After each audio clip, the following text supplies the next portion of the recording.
বইটি সঙ্গে করে এনেছি, অথচ কোনো কাজ হবে না, এটা হতে পারে। পড়ছি এই কারণেই,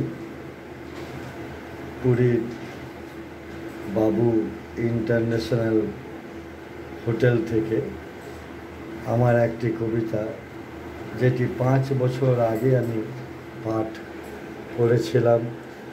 বাবা ও আমি। বাবা ও আমি।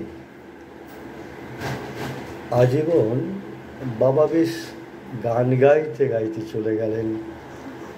আমি সাধের লাউ নিয়ে কি পেঁচালে যে পড়েছি। বাবা যেসব গান গেয়ে গেলেন সেসবে রিমেকে নেই অতুল বাজার দর। যেসব কবিতার খাতা রেখে গেলেন নেই তার মান্ডবর কোনো প্রকাশক।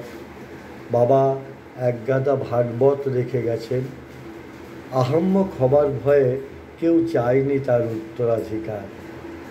আলসেমিতে বাবা তার পৈতৃক জমি বেচে যাত্রা করেননি। বিশ্বাস করতেন মানুষ আর সরকার ডাকে।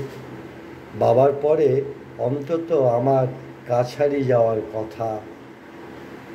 বাবার বেটা আমি, তার মুখে কত শুনেছি, কাছারি হলো আনারি উকিলেরও থালা।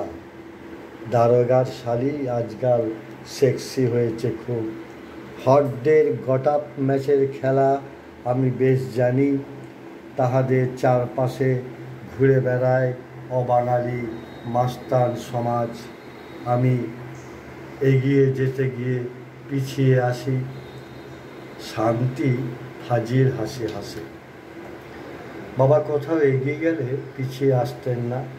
তাসে যাত্রার মঞ্চ, কীর্তনের আসর, ভাগবত কক্ষ কিংবা মার্ক্সবাদী আড্ডা, যাই হোক। আমি ভাবি আর ভাবতেই থাকি, ঠিক ভুল কোনো কাজই করে উঠতে পারি না। এমনকি একটি ভালো পদ্যও লিখতে পারি না, যদিও হাজার সাহিত্য সভার মঞ্চ আমার কভার করা সেই কবেই হয়ে গেছে। কবিতাটি ডিসেম্বর 6 তারিখ 2019 লেখা।